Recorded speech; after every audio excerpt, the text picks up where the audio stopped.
ప్రజ్వలించే ప్రభా, ప్రజ్వలించే జ్యోతుల వలె మార్చబడాలయ్యా. అటువంటి అభిషేకం చేత మా సంఘాన్ని నింపండి అయ్యా. అటువంటి ఆత్మ చేత మా సంఘాన్ని నింపండి అయ్యా.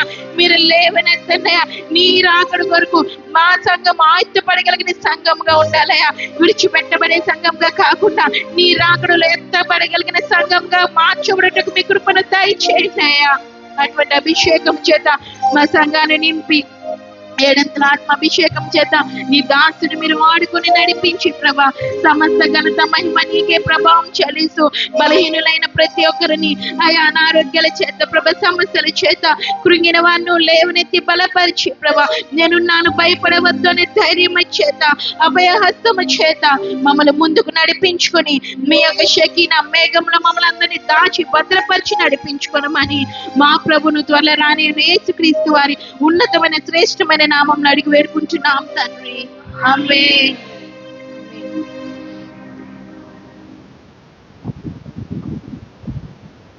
దయచేసి కూర్చోనండి. కూర్చున్నవారు లైన్లో కూర్చోండి.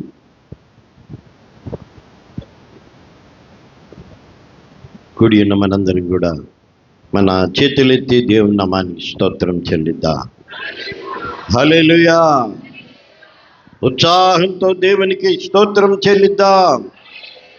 హల్లెలూయా. చప్పట్లు కొట్టి దేవుణ్ణి గణపరుద్దాం. గట్టిగా చప్పట్లు కొట్టి దేవుణ్ణి గణపరుద్దాం. కూడి ఉన్న మీ అందరికీ ప్రభు అయిన యేసుక్రీస్తు వారి పేరిట మీ అందరికీ కూడా వందనాలు తెలియజేస్తున్నాను.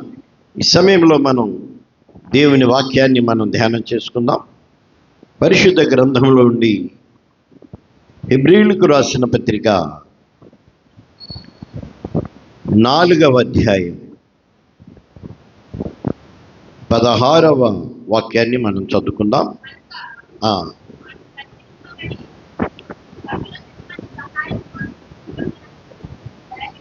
కనుక మనము కనికరింపబడి సమయోచితమైన సహాయము కొరకు కృప పొందినట్లు ధైర్యముతో కృపాసనము వద్దకు చేరుదాం. చాలండి, ప్రార్థన చేసుకుందాం. పరిశుద్ధుడా, దయగలిగిన ప్రభా, మీ పాదములకే స్తోత్రాలు వందనాలు చెల్లిస్తున్నామయ్యా. ఈ ప్రశస్తమైన ఉదయకాలాన్ని మీరు మాకు ఇచ్చినందుకై స్తోత్రం నాయన. ఇదిగో తండ్రి, చేరిన బిడ్డలందరినీ కూడా ప్రత్యేక రీతిగా మీరు దర్శించండి. వాక్యము ద్వారా వారితో మీరు మాట్లాడండి. మీ వాక్యములో ఉన్న జీవము ప్రతి బిడ్డ గ్రహించాలయ్యా, ప్రతి బిడ్డ పొందుకోవాలయ్యా. మీ వాక్యము మమ్మల్ని బ్రతికించే వాక్యమయ్యా.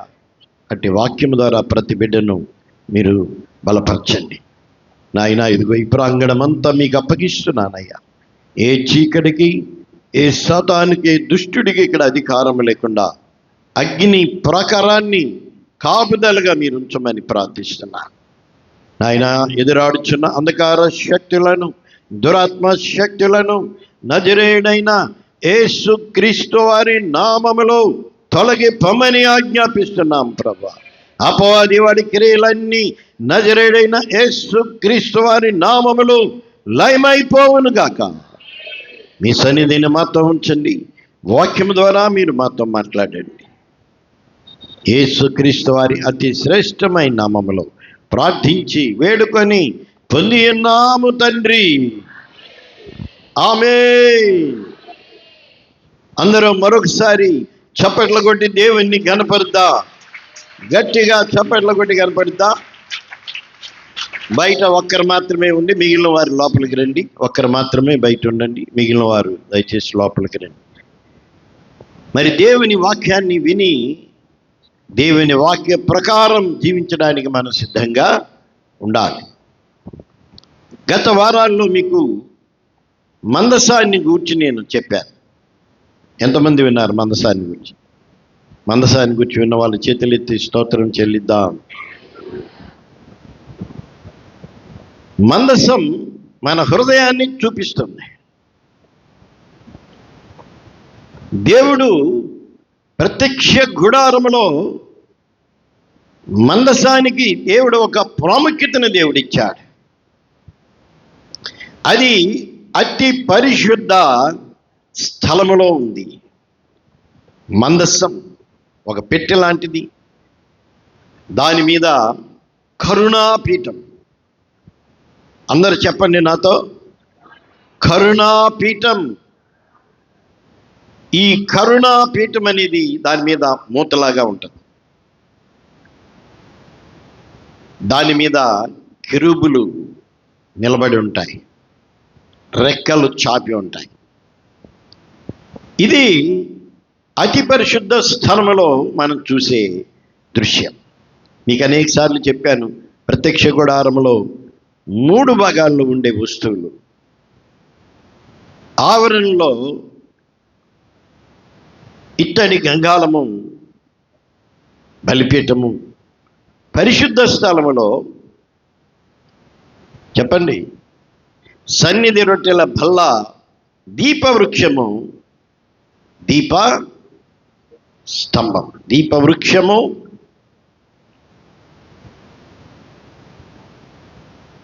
చెప్పండి, దీపస్తంభం. అతి పరిశుద్ధ స్థలంలోనికి వచ్చినప్పుడు మనం చూసేది ఏంటంటే మందస్సం. ఈ మందస్సం మీద ఉన్నటువంటి కరుణాపీఠం, ఇది చాలా ప్రాముఖ్యమైనది. దేవుడు మోషేకు చూపించిన విధంగా మందస్సము నిర్మించబడింది. దానికి బంగారు పూత పూయబడింది. మందసాన్ని దేనితో చేశారు? పూత బంగారమే చేసింది. దీంతో తుమ్మకర్ర. ఎవరా తుమ్మకర్ర? ఎవరు చెప్పండి? ఇండియా వాళ్ళ, అమెరికా వాళ్ళు కాదనుకుంటున్నారా? ఇండియా వాళ్ళే తుమ్మకర్ర అండి. ఇండియా వాళ్ళైనా, అమెరికా వాళ్ళైనా, తెల్లోళ్ళైనా, నల్లోనైనా అందరూ ఏం కర్రలో? తుమ్మకర్రలే. ముళ్ళుంటాయి, కుచ్చే ముళ్ళు, కుచ్చుకునే ముళ్ళు, ఏమండి, పొడిచే ముళ్ళు. దీన్ని చక్కని మందసంగా చేసి దానికి బంగారు రేకుతో పొదిగించి దాని మీద ఈ యొక్క కరుణా పీఠము అనేది ఉంచబడింది. ఈరోజు మన అంశం ఏంటంటే ఈ మందస్సు మీద ఉన్నటువంటి కరుణా పీఠాన్ని గురించి మనం కొన్ని విషయాలు మనం ధ్యానం చేసుకుందాం. దేవునికి స్తోత్రం చెల్లిద్దాం. హల్లెలూయా.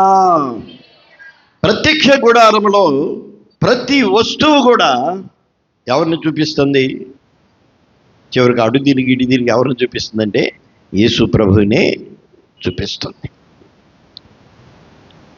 ప్రభు అయిన యేసు క్రీస్తు,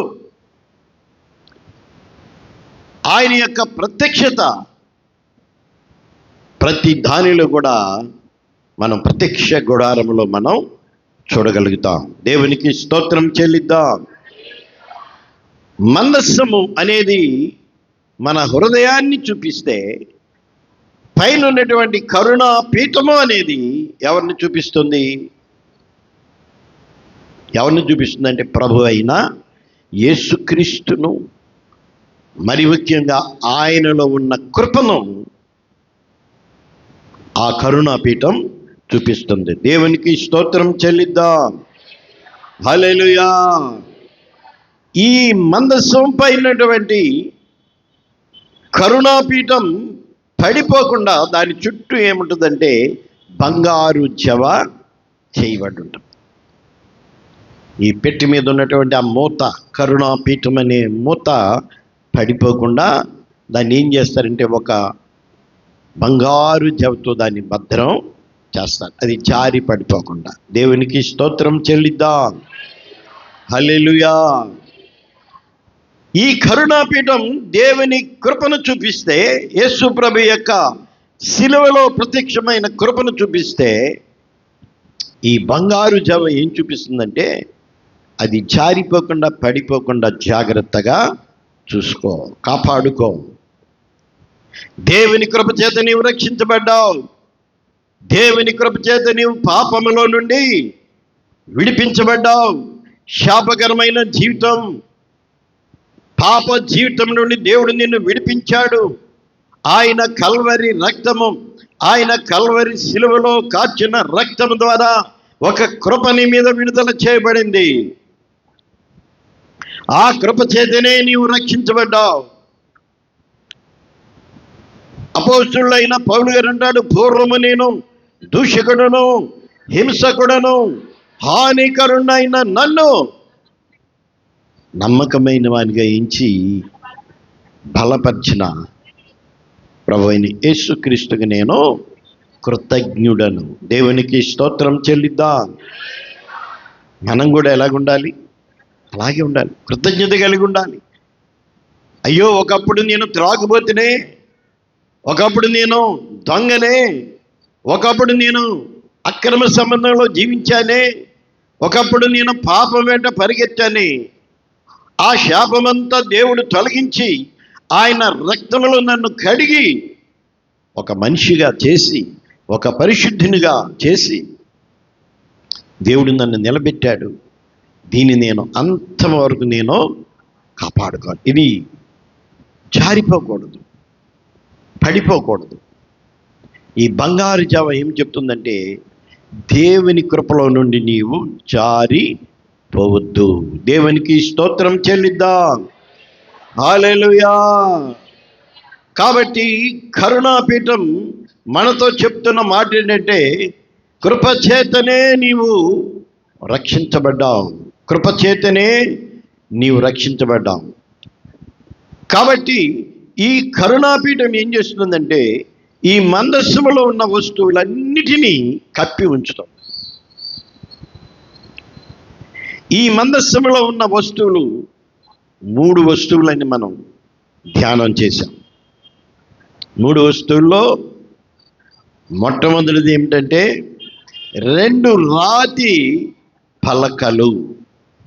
ఎవరు తీసుకొచ్చారు దీన్ని? మోషే, దైవజనుడైన మోషే 40 దినములు ఉపవాసముండి సీనాయి కొండ మీద దేవుని 10 ఆజ్ఞలు కలిగిన పలకలను మోషే తీసుకొని వచ్చాడు. దేవునికి స్తోత్రం చెల్లిద్దాం. హల్లెలూయా. ఈ 10 ఆజ్ఞలు కలిగిన పలకలు ఈ మందస్సంలో పెట్టబడ్డాయి. రెండవది మన్నా కలిగినటువంటి బంగారు పాత్ర దానిలో పెట్టబడింది. దీనిలో ఏముందంటే, ఇశ్రాయేలీయులు 40 సంవత్సరాలు భుజించిన తిన్నటువంటి మన్నా దానిలో ఉంది. 3వ వస్తువు మనం చిగురించిన అహరోను కర్ర. మనందరికీ తెలుసు, అహరోను మీద తిరుగుబాటు చేశారు. ఎవరు? మిరియాము, అహరోను, వీళ్ళందరూ తిరుగుబాటు, క్షమించండి, మోషే మీద తిరుగుబాటు చేశారు.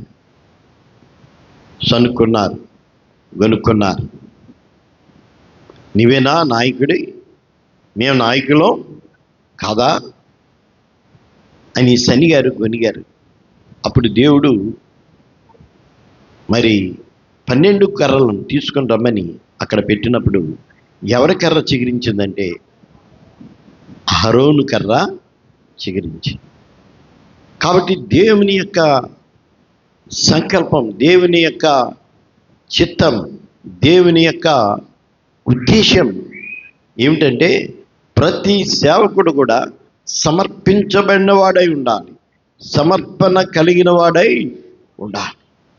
సేవకుడు సమర్పణ కలిగిన వాడై, పిలువబడిన వాడై, ఏర్పాటు చేయబడిన వాడై ఉన్నప్పుడు అది చిగురించినటువంటి అహరోను కర్రను చూపిస్తుంది.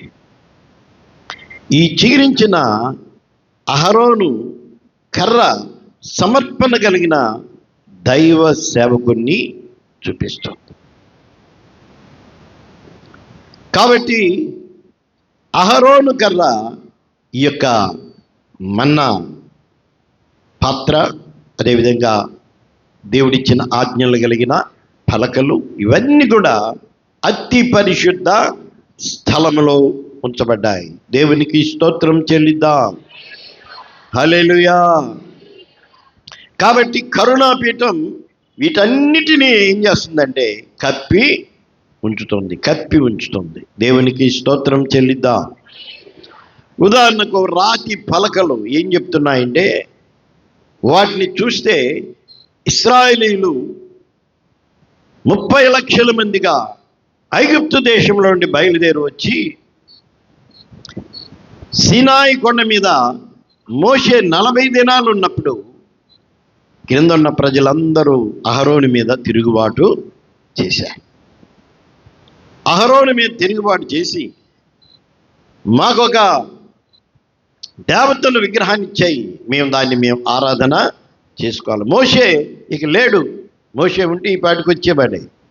మోషే చనిపోయాడు.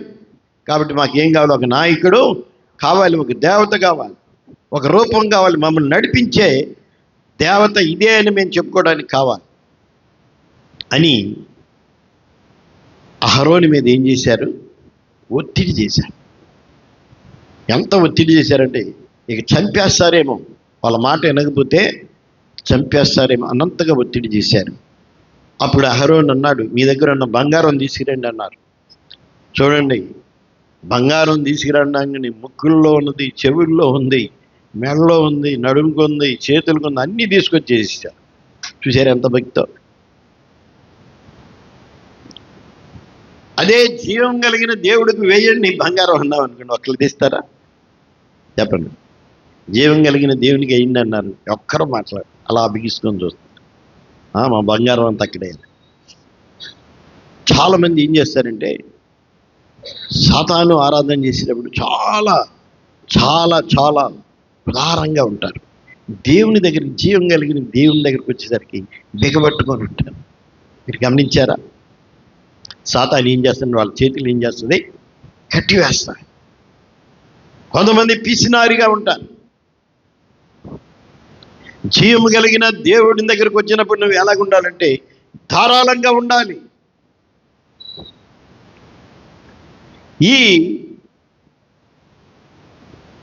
తిరుగుబాటు చేసిన ప్రజలు ఏం చేశారంటే ఎప్పుడైతే అహరోను ప్రకటించాడో బంగారం అంతా తీసుకొచ్చి అక్కడ పడేశారు.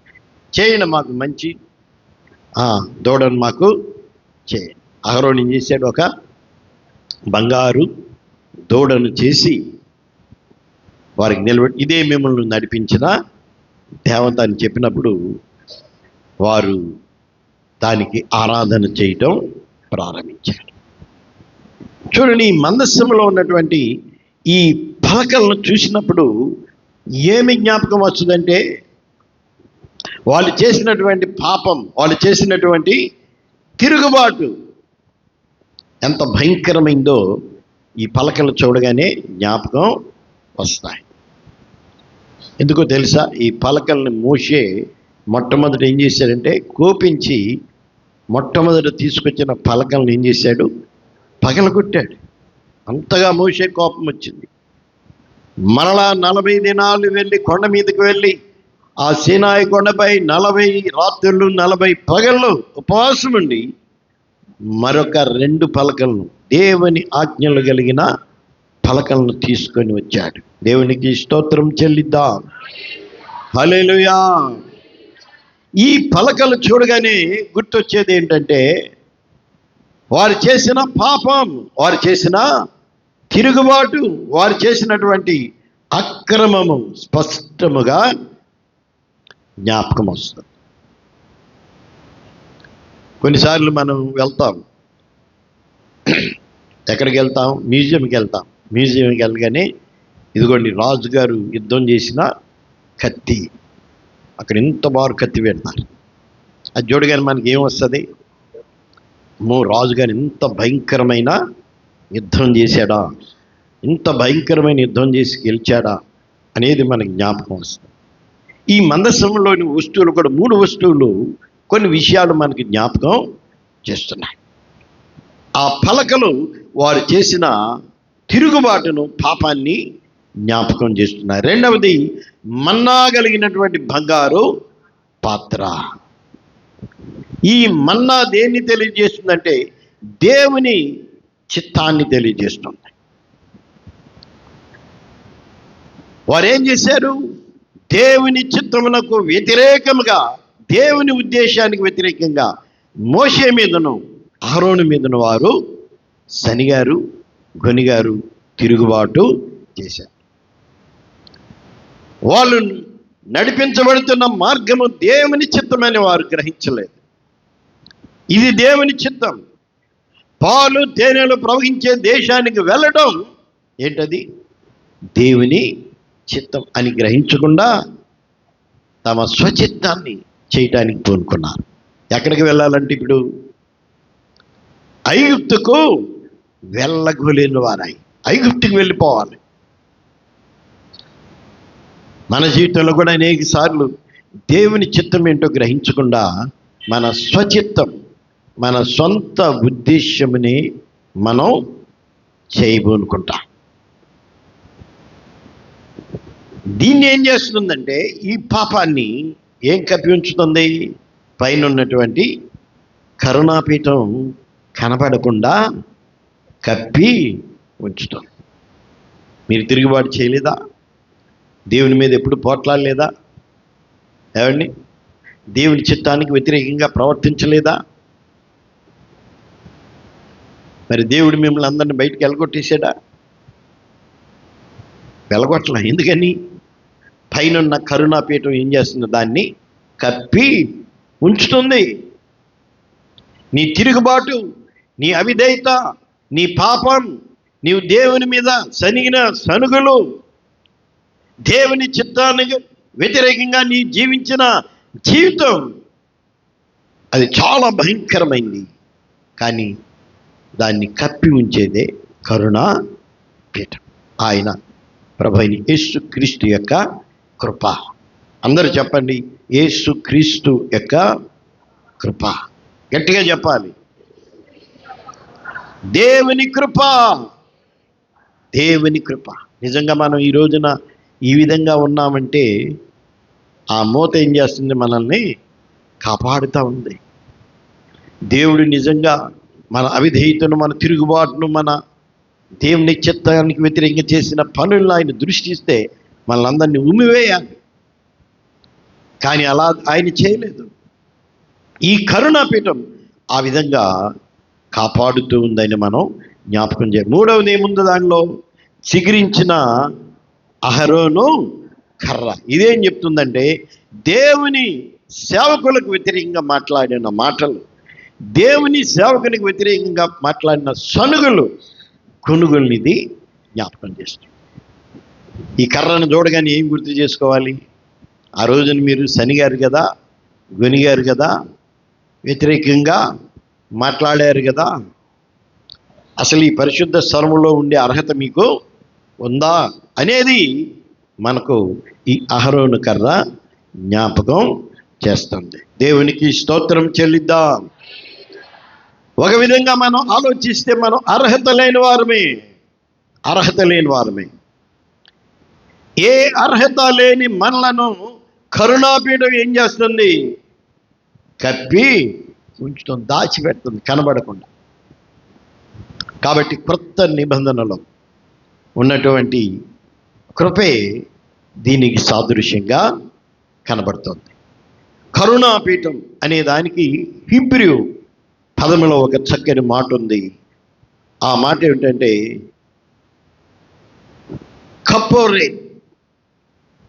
కప్పోరేత్ అనే హీబ్రూ పదానికి ఉన్న అర్థం ఏంటంటే కప్పబడి ఉండుట, కప్పి ఉండుట అని అర్థం. మరి హీబ్రూ పదానికి మన తెలుగు పదానికి కొంచెం కలిసిందేమో. కప్పోరేత్ అంటే కప్పి ఉంచుట. ఇది దాని యొక్క పదములోనే తెలుస్తుంది. ఏంటంటే ఇది నిన్ను కప్పి ఉంచుతుంది, నిన్ను కాపాడుతుంది, నిన్ను ఒక షీల్డ్ లాగా కాపాడుతుంది. మరి కృప పడిపోకుండా ఏముంటుందని చెప్పాం? చుట్టూ బంగారు జవ దానికి చుట్టబడి ఉంటుంది. ఎందుకంటే ఈ కరుణాపీఠం కనుక జారి పడిపోతే ఏమొస్తుంది? ఏం కనపడతాయి? 2 పలకలు కనపడతాయి. నీవు చేసినటువంటి తిరుగుబాటు కనపడుతుంది. అది చూడగానే ఏం కనపడుతుందంటే మరి మన్నా గల పాత్ర కనపడుతుంది. అంటే నీవు దేవుని చిత్తానికి వ్యతిరేకంగా ఏం చేశావో అవన్నీ దేవునికి కనబడతాయి. మూడవదిగా చిగురించిన అహరోను కర్ర కనబడుతుంది. అదేం చూపిస్తుందంటే నీవు దేవుని సేవకులకు వ్యతిరేకంగా చేసిన దూషణ మాటలు, తిరుగుబాటు మాటలు, సనుగులు, గొనుగులు ఇవన్నీ కూడా చూపిస్తుంది. కాబట్టి ఈ కరుణాపీఠం ఏం చేస్తుందంటే వీటన్నిటిని కప్పి ఉంచుతుంది. కప్పోరే అంటే ఈ పాపాలన్నిటిని కూడా అది ఏం చేస్తుంది? కప్పి ఉంచుతుంది. కాబట్టి పాత నిబంధనలో ఉన్నటువంటి కరుణాపీఠమే ప్రభు అయిన యేసు క్రీస్తు ద్వారా క్రొత్త నిబంధనలో మనకు విడుదలైనటువంటి దేవుని కృప అని మనం జ్ఞాపకం ఉంచుకోవాలి. దేవుడు మనల్ని ఆయన కృపలో నుండి చూస్తున్నాడు. ఈ మూతను మనం తీసివేసామనుకోండి, కనపడేదంతా మన పాపమే. ఈ మూతను మనం తొలగించామనుకోండి, కనపడేదంతా మన అవిధేయతే. కాబట్టి ఆయన కృప మనల్ని కప్పి ఉంచి ఇవి దేవునికి కనపడకుండా అవి మనల్ని కాపాడుతూ ఉన్నాయి అని మనం జ్ఞాపకం ఉంచుకోవాలి. అపోస్తలుడైన పౌలు గారు ఏమంటారంటే, నేనేమై ఉన్నానో అది కేవలము దేవుని కృప వలననే. చప్పట్లు కొట్టి దేవునికి మహిమ చెల్లిద్దా. అపోస్తలుడు పౌలు లాంటి వ్యక్తే ఏమని చెప్పుకుంటున్నాడు? నేను గండ్లను, అందరికంటే ఎక్కువ వాడను, అందరికంటే ప్రార్థనా పరుడను, అందరికంటే పరిశుద్ధను, అందరికంటే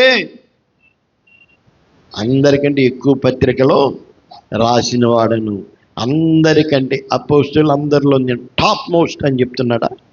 ఏమంటున్నాడు? అపోస్తలులందరిలో నేను ఏమంటున్నాడు? అల్పుడను, నేను పూర్వం దూషకును, హింసకును. కాబట్టి నేనేమైనాను అది కేవలము దేవుని యొక్క కృపే. దేవునికి స్తోత్రం చెల్లిద్దాం. హల్లెలూయా. రెండవ విషయాన్ని మనం గమనిస్తే, ఈ మందస్సములో ఉన్నటువంటి ఈ మూడు వస్తువులు ఏం చూపిస్తున్నాయి?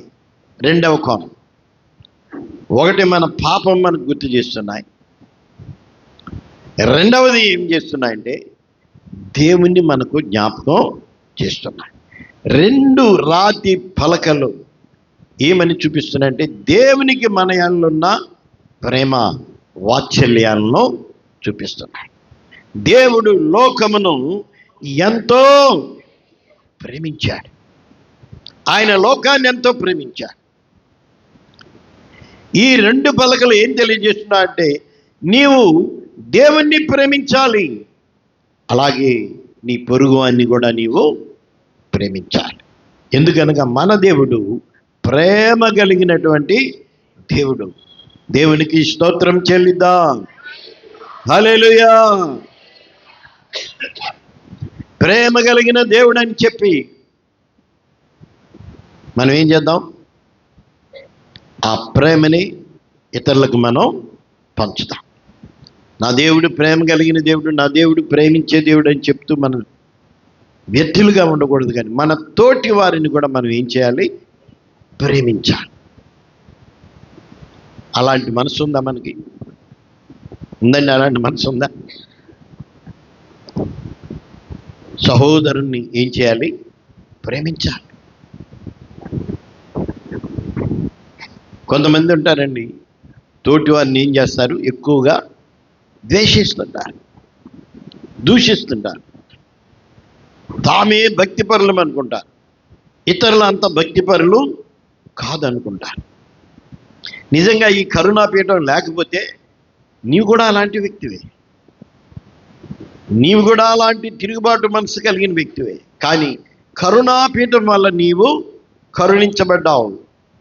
ప్రభు అయిన యేసుక్రీస్తు యొక్క కృప నిన్ను కప్పి ఉంచుతుంది. కాబట్టి ఈ యొక్క రాతి పలకలు దేవుని ప్రేమను మనకు జ్ఞాపకం చేస్తున్నాయి. నేను నిన్ను ప్రేమించాను కాబట్టి నీవు కూడా నీ సహోదరుని నీవు ప్రేమించాలి, నీ తోటి వారిని నీవు ప్రేమించాలి. నేను నిన్ను క్షమించాను, నువ్వు కూడా ఏం చేయాలి? ఇతరులను క్షమించాలి. కొంతమంది దేవుని క్షమాపణ వరకే పొందుకుంటారు, ఇతరులను మాత్రం క్షమించాలి.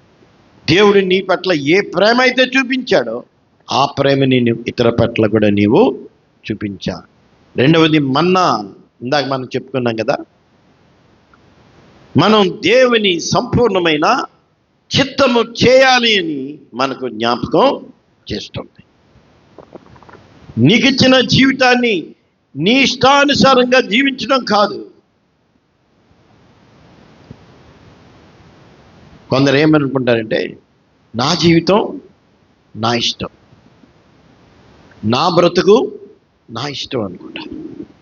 కానీ దేవుని వాక్యం ఏముంటుందంటే, నీ దేహము నీది కాదు, అది దేవుని వలన నీకు అనుగ్రహింపబడి. కాబట్టి ఈ దేహాన్ని నువ్వేం చేయాలి? పవిత్రంగా నీవు కాపాడుకోవాలి. నా జీవితం నా ఇష్టం, నా బ్రతుకు నా ఇష్టం అని నీవు అనకూడదు. మరి ముఖ్యంగా నీవు ఆయన రక్తము ద్వారా విమోచించబడిన వ్యక్తివి. ఆయన నిన్ను విమోచించాడు, ఆయన నిన్ను కన్నాడు, విలువ పెట్టి కొన్నాడు. కాబట్టి నీవు దేవుని ఘనపరిచే వ్యక్తిగా ఉండాలి, కానీ దేవుణ్ణి అవమానపరిచే వ్యక్తిగా నీవు ఉండకూడదు. నీ దేహంతో ఏం చేయాలంటే దేవుణ్ణి ఘనపరచాలి. దేవుని చిత్తానికి వ్యతిరేకంగా నీవు ఏది చేయకూడదు. మన యెడల దేవుని చిత్తం ఏంటి చెప్పండి? మన యెడల దేవుని చిత్తం ఏంటి? మనం సంపూర్ణంగా పాపం నుంచి విడుదల పొందాలి, పరిశుద్ధులుగా మార్చబడాలి. పరిశుద్ధతలో మనం సంపూర్ణులుగా మనం ఎదగాలి. ప్రభువు రాకడ వచ్చినప్పుడు రెప్పపాటులో ఎత్తబడే గుంపులో మనం ఉండాలి. చప్పట్లు కొట్టి దేవునికి మహిమ చెల్లిద్దాం. ఆ విధంగా నీవు సిద్ధపడుతున్నావా దేవుని చిత్తానికి? ఆ విధంగా నీవు ప్రభువుని ఎదుర్కోవడానికి సిద్ధంగా ఉన్నావా? లేకపోతే నా జీవితం నా ఇష్టం అనుకుంటూ నా నోరు నా ఇష్టం. కొంతమంది నోటిని కూడా ఏం చేస్తారు? పవిత్రంగా కాపాడుకోరు. నా నోరు నా ఇష్టం. ఉదయం లేచారంటే నోటితో భయంకరమైన మాటలు, దూషణ మాటలు, పనికిరాని మాటలు. నీ నోటిని కాపాడుకోవాలి. చెప్పండి, నీ యొక్క మాటలు కాపాడుకొని నీ జీవితాన్ని కాపాడుకొని ఒక పరిశుద్ధమైన జీవితాన్ని నీవు జీవించాలి. దేవునికి స్తోత్రం చెల్లిద్దాం. హల్లెలూయా. అహరోను కర్ర ఇందాక చెప్పినట్లుగా ప్రతిష్ఠిత కలిగిన జీవితాన్ని చూపిస్తుంది. ఈ ప్రతిష్ఠిత కలిగిన జీవితమే దేవుడు ఇష్టపడేది. నీకు ఒక ప్రతిష్ఠిత ఉండాలి. సేవకుడు ఏ విధంగా అయితే పిలవబడి సమర్పించుకొని ప్రతిష్ఠించుకున్నాడో, దేవుడు నిన్ను కూడా ఈ రక్షణలోనికి ఆయన పిలుచుకున్నాడు. నీవు పాపంలో నుండి ఉండడం ఇష్టం లేక, ఆ శాపమును అనుభవించడం ఇష్టం లేక, నరకాగ్నిలో పడి నీవు నాశనం అగటం ఇష్టం లేక దేవుడు నిన్ను పిలుచుకున్నాను ప్రత్యేకమైన పిలుపుతో. ఆయన పిలిచాడు కాబట్టి నీవు రాగలిగాం, నీ జీవితాన్ని మార్చుకోగలిగాం, మారు మనసు పొందగలిగాం, బాప్తిసం పొందగలిగాం, ఆయన బిడ్డగా మార్చాం. ఇదంతా దేవుని చిత్తమే. కాబట్టి దేవుడు నిన్ను ఒక ప్రతిష్ఠత కలిగిన జీవితంలో ఉండాలని దేవుడు కోరుతున్నాడు. దేవుని కొరకైన ఒక ప్రతిష్ఠ నీవు చేయాలి. నేను కల్వరి రక్తము చేత విడిపించబడ్డాను, ఇక పాపముతో నాకు ఇక పని లేదు అనే ప్రతిష్ఠ నీవు చేసుకోవాలి. సేవకుడు పిలువబడినప్పుడు నేను దేవుని చేత పిలువబడ్డాను, ఇక నా జీవితం దేవునికే అంకితం అని దేవుని కొరకు ప్రతిష్ఠ చేసుకోవాలి. అహరోను కర్ర అది మనకు తెలియజేస్తుంది. దేవునికి స్తోత్రం చెల్లిద్దాం. హల్లెలూయా. కాబట్టి కరుణాపీఠం దేనితో కలిసి ఉండాలి? మందసముతో కలిసి ఉండాలి. మందసం వేరు, కరుణాపీఠం వేరుగా ఉండకూడదు. దేవుడు అలాగే చేయలేదు. రెండిటిని కూడా ఆయన కలిపి ఉంచాడు. ఈ మందసములోని వస్తువులు ఈ రెండు విధాలు నీకు తెలియచేయాలి. మనము ఏ విధంగా దేవుని మీద తిరుగుబాటు చేశామో, ఏ విధంగా మనం దేవుణ్ణి సేవకులను దూషించామో, ఏ విధంగా దేవునికి అవిధేయతగా జీవించామో ఆ జీవితాన్ని ఒకవైపు చూపిస్తుంది. మరొక వైపు ఏం చూపిస్తుందంటే, దేవుడు ఏ విధంగా నీ కొరకు ఆజ్ఞలు కలిగిన పలకల్నిచ్చి ఏ విధంగా ప్రేమించాడో, ఏ విధంగా నీ పట్ల ఆయన ఒక ఉన్నతమైన లక్ష్యాన్ని, చిత్తాన్ని కలిగి ఉన్నాడో, ఏ విధంగా ఆయన నిన్ను పిలిచి తన బిడ్డగా ఆయన ప్రతిష్ఠించుకున్నాడో ఎరిగి ఉండాలని దేవుడు ఈ మందసాన్ని ఏం చేశాడంటే అతి పరిశుద్ధ స్థలములో దేవుడు ఉంచాడు. దేవునికి స్తోత్రం చెల్లిద్దాం. 3 భాగాల్లో మొట్టమొదట చేయబడింది మందస్సమేనండి. మామూలుగా ప్రజలు వచ్చినప్పుడు ఏం చేస్తారు?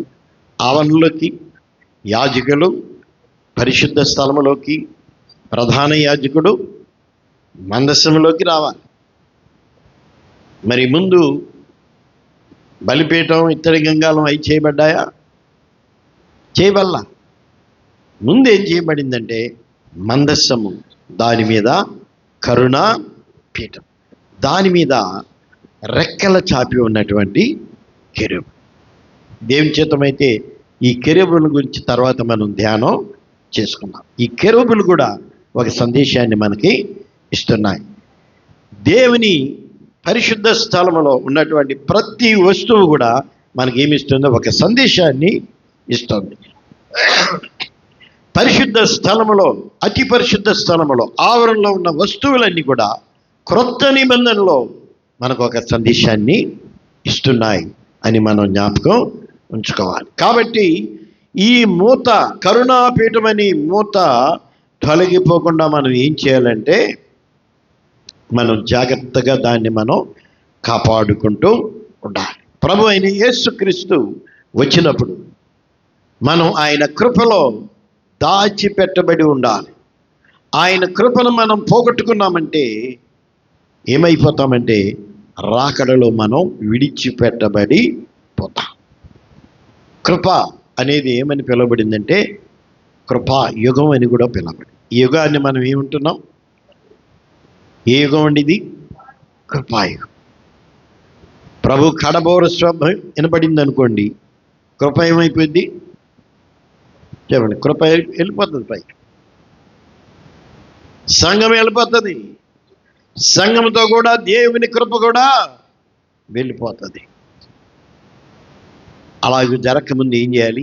ఆ కృపలో మనం దాచిపెట్టబడి, ఆ కృపలో మనం భద్రపరచబడి, ఆ కృపను మనం ఉపయోగించుకొని అతి పరిశుద్ధమైన స్థలములో అతి పరిశుద్ధులుగా మనం జీవించడానికి మనం ప్రయత్నం చేయాలి. అతి పరిశుద్ధ స్థలం అంటే దేవుడి నివాసముండే స్థలం, దేవుడు మాట్లాడే స్థలం, దేవుడు ఉన్నటువంటి స్థలం. మరి అతి పరిశుద్ధ స్థలంలో ఉంచాలి అని దేవుడు నిన్ను కోరుకొని నీ కొరకు ఈ వస్తువుల నుంచి ఈ సందేశాన్ని ఇస్తూ నీ మీద ఏం చేశారంటే ఆయన కరుణాపీఠమనే ఒక మూతను కప్పి ఉంచాడు. ఈ కరుణాపీఠమనే ఈ యొక్క కప్పు జారిపోకుండా, పడిపోకుండా భద్రముగా దేవుడు బంగారు జమను కూడా దేవుడు దాని చుట్టూ ఉంచాడు. దాని ద్వారా దేవుడు ఏం చెప్తున్నాడంటే ఇది జారి పడిపోకూడదు. ఇది జారి పడిపోతే నీవు దేవుని నుండి ఏమైపోతావు? దూరం అయిపోతావు. ఈ రోజున చాలామంది దేవుని కృప నుండి దూరం అయిపోతున్నారండి. దేవుని కృప నుండి వారు దూరంగా జరిగిపోతున్నారు. ఏ కృప చేదైతే దేవుడు రక్షించాడో ఆ కృపను ఏం చేస్తున్నారు? నిర్లక్ష్యము చేస్తున్నారు. నీ ప్రార్థనా జీవితం, నీ విశ్వాస జీవితం, నీ భక్తి జీవితం తగ్గిపోయినప్పుడు కృప ఏమో చేస్తుంది? నీలో నుండి విడిచిపెడ. లోకం వైపు చూసినప్పుడు, పాపం వైపు చూసినప్పుడు, లోకాన్ని ఆశించినప్పుడు, పాపాన్ని ఆశించినప్పుడు నువ్వేం పోగొట్టుకుంటావంటే దేవుని కృపను పోగొట్టుకుంటావు. దేవునికి స్తోత్రం చెల్లిద్దాం.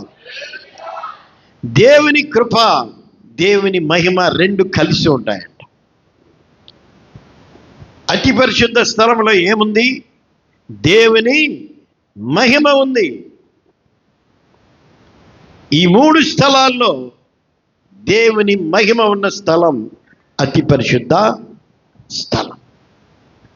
కాబట్టి కృప, మహిమ ఈ 2 కలిసే ఉంటాయి అని మనం జ్ఞాపకం ఉంచుకోవాలి. కీర్తన గ్రంథం 84లో ఒక చక్కని మాటను చదువుతాం. కీర్తన గ్రంథం 84వ అధ్యాయం 11వ వాక్యం. దేవుడైన యెహోవా సూర్యుడు కేడమై ఉన్నాడు. యెహోవా కృపయు ఘనతయు అనుగ్రహించు. చాలండి.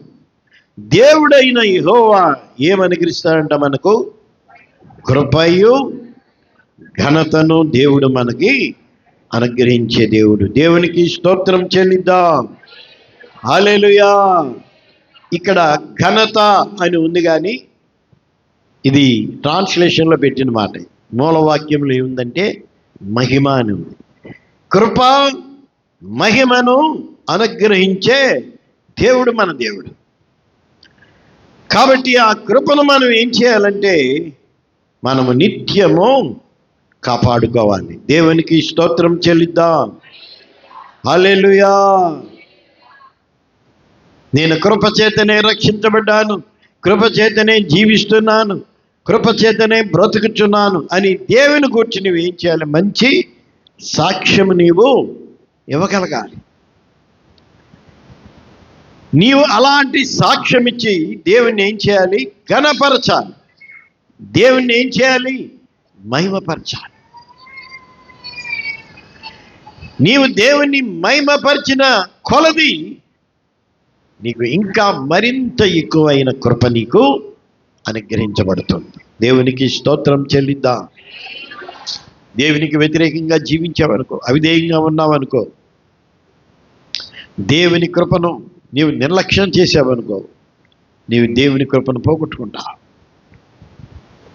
కృప గినకపోతే మనకి ఏమైందంటే మన జీవితాలు ఏమైపోతాయంట? అంధకారమయమైపోతాయి. కృప మన నుండి తొలగిపోతే మన జీవితాలు ఏమవుతాయి? అంధకారమైపోతాయి. ఇక చీకటిలో గుడ్డివాడు తడుకున్నట్టు తడుకుంటాం.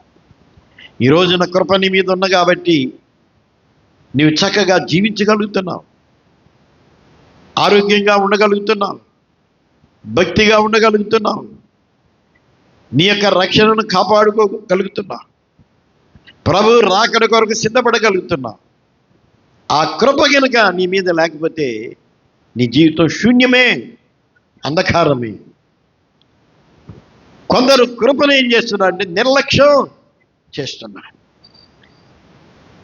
దేవుని కృపను పోగొట్టుకుంటున్నారు.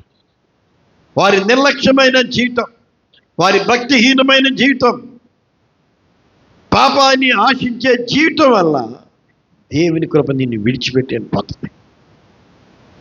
అప్పుడు నీకు మిగిలేది ఏంటంటే దేవుని మహిమ కాదండి నీ మీద నిలబడేది, దేవుని ఉగ్రత నీ మీద నిలబడుతుంది. ఆ ఉగ్రత దినాన్ని నీవు తప్పించుకోలేవు. అగ్ని ఆరదు, పురుగు చావు. కాబట్టి కరుణాపీఠాన్ని మనం జాగ్రత్తగా కాపాడుకుంటాం. ఆయన కృపను మనం జాగ్రత్తగా భద్రం చేసుకుంటాం. దేవుడు ఎందుకైతే నిన్ను రక్షించాడో, ఎందుకైతే పాపం నుంచి నిన్ను విడిపించాడో, ఎందుకంటే ఎందుచేత ఈ పరిశుద్ధత అనే దాన్ని దేవుడు నీలో ఉంచాడో, దీన్ని కాపాడుకుంటూ పరిశుద్ధులు ఇంకనో పరిశుద్ధులు కావాలి, సంపూర్ణులు ఇంకనో సంపూర్ణులు కావాలి. క్రీస్తు స్వారూప్యము నీలో ఏర్పడే వరకు దేవుని కృప నిన్ను కాచుకొని ఉంటుంది. దేవుని కృప మన భక్తి కాదు, మన శక్తి కాదండి. కేవలం దేవుని కృపే మనల్ని క్రీస్తు రూపంలోనికి మారుస్తాం. కాబట్టి ఆ కృపను మనం కాపాడుకుందాం. కృపను కాపాడుకోవాలంటే ఎల్లప్పుడూ మనం ఏం చేయాలి? దేవుని మహిమపరిచేవారిగా మనం ఉండాలి, దేవుణ్ణి ఘనపరిచేవారిగా ఉండాలి. నీవు దేవుణ్ణి మహిమపరిచిన కొలది, దేవుణ్ణి ఘనపరిచిన కొలది ఇంకా అధికమైన కృపను నీవు పొందుకుంటావు. కృప అనేది ఏంటంటే కృప నుండి అధికమైన కృప. అంటే పరిశుద్ధత నుండి అధికమైన పరిశుద్ధత. అలాగూ ఉండాలని దేవుడి ఈ మందసం మీద కరుణాపీఠాన్ని ఏం చూపిస్తుంది? కరుణాపీఠం ప్రభువైన యేసుక్రీస్తు శిలువలో నీ కొరకు ఆయన దాచి ఉంచిన, విడుదల చేసిన కృపని ఇది చూపిస్తుంది. కాబట్టి ఈ రోజున మనం క్షేమంగా ఉండగలుగుతున్నాం, ఆరోగ్యంగా ఉండగలుగుతున్నాం, పాపము నుండి దూరంగా మనం జీవించగలుగుతున్నాం, పరిశుద్ధతలో మనం ఉండగలుగుతున్నామంటే ఇది కేవలం దేవుని యొక్క కృప. మరి కరుణాపీఠాన్ని మనం కాపాడుకుందామా, జారగొట్టుకుందామా? చెప్పండి. ఈ కరుణాపీఠాన్ని మనం ఏం చేయాలి? కాపాడుకుంటూ ప్రభు మనల్ని అతి పరిశుద్ధ స్థలములో ఉండాలని కోరుతున్నాడు. కాబట్టి ఆ స్థలములో మనం భద్రంగా ఉండేటట్లు దేవునికి మనం అప్పగించుకుందాం. దేవుడట్టి కృప మనందరికీ అనుగ్రహించునుగాక. ఆమేన్. దయచేసి మోకరించండి, ప్రార్థన చేసుకుందాం. కొద్ది నిమిషాలు విన్న వాక్యాన్ని మనం ధ్యానం చేసుకుందాం. ఈరోజు నీవు ఏ స్థితిలో ఉన్నావో ఒకసారి నీవు జ్ఞాపకం చేసుకో. అందరూ మోకరించండి. ఏ స్థితిలో ఉన్నావు?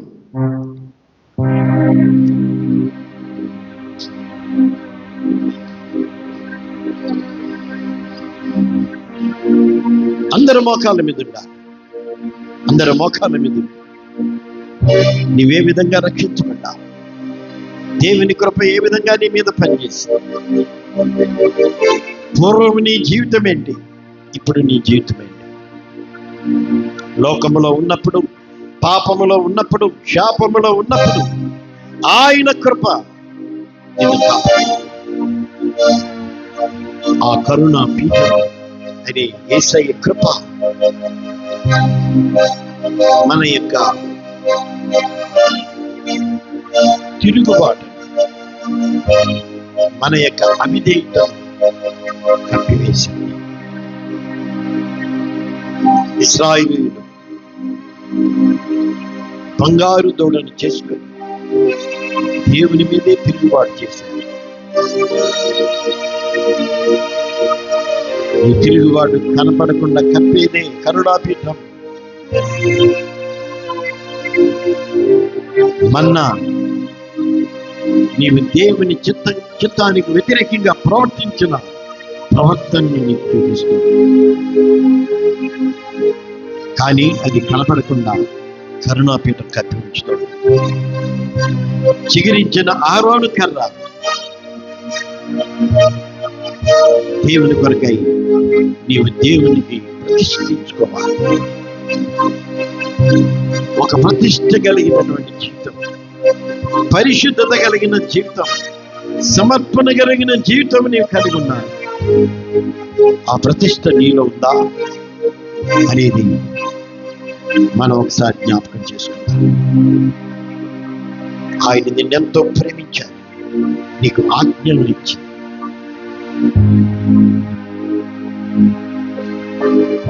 నిన్ను ప్రేమించినటువంటి దేవుడు లోకమును ఎంతో ప్రేమించిన చూద్దాం. ఈ ప్రేమను మనం ఇతరులకు కూడా మనం చూపించాలి. ఈ ప్రేమను మనం వృధా చేసుకోకూడదు. దేవుని చిత్తాన్ని జరిగిస్తూ ఆయన చిత్తానికి నీవు లోబడి ఉండాలి. రక్షించుకున్న సమయంలో నీవే విధంగా ప్రతిష్ఠించుకున్నావు, ఆ విధమైన ప్రతిష్ఠ దేవుడు నిన్ను సేవకు పిలిచినప్పుడు ఏ ప్రతిష్ఠ అయితే నీవు చేసుకున్నావో ఆ ప్రతిష్టలో నీవు నటించిందా? ఈ కరుణాపీఠమే నిన్ను కప్పి ఉంచుతున్న దేవుని కృప. ఈ క్రొత్త నిబంధనలో సమస్తము కూడా దేవుని కృపే, దేవుని కృపే. నేనేమై ఉన్నానో అది దేవుని కృపే అని నీవు ఒప్పుకోవాలి. దేవుని అట్టి కృప మనందరికీ అనుగ్రహించును గాక. పరిశుద్ధుడా, దయగలిగిన మా పరలోక ప్రభువా, మీ పాదాలకు స్తోత్రమయ్యా. ఈ రోజున పరిశుద్ధ స్థలములో, అతి పరిశుద్ధ స్థలములో ఉన్నటువంటి మందస్సము, అతి పరిశుద్ధ స్థలములో ఆ మందస్సము ఉన్నటువంటి కరుణ పీఠమును గురించి మీరు మాట్లాడినందుకు అయ్యా, మందస్సం మా హృదయాన్ని చూపించగా, కరుణాపీఠం మా ఎడల మీకున్న కృపను చూపిస్తుండగా, ప్రతి బిడ్డను ప్రత్యేక రీతిగా మీరు దర్శించండి అయ్యా, వారితో మాట్లాడండి. ఈ కృప నుండి ఎవరు జారిపోకూడదయ్యా, ఈ కృప నుండి ఎవరు దూరం అయిపోకూడదయ్యా, ఎవరు ఈ కృపను పోగొట్టకూడదయ్యా. సౌలుకు దూరమైనట్లుగా నీ సంతానానికి నా కృపను నేను దూరం చేయనని దావీదుతో మీరు మాట్లాడారు కదా. ఆ విధంగా నాయన ఈ కృప ఎవరికి దూరం అయిపోకూడదయ్యా.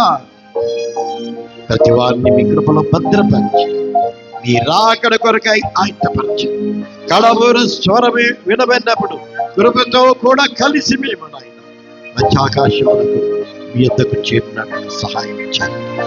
ఆ విధంగా ప్రతి బిడ్డను సిద్ధపరిచి మహిమ, ఘనత, ప్రభావం మా ద్వారా మీరే పొందుకొనండి. నజరేయుడైన యేసు క్రీస్తు వారి నామములో ప్రార్థించి వేడుకొని పొంది ఉన్నాము తండ్రి. ఆమేన్, ఆమేన్. అందరం చప్పట్లు కొట్టి దేవుణ్ణి కనపరుద్దాం.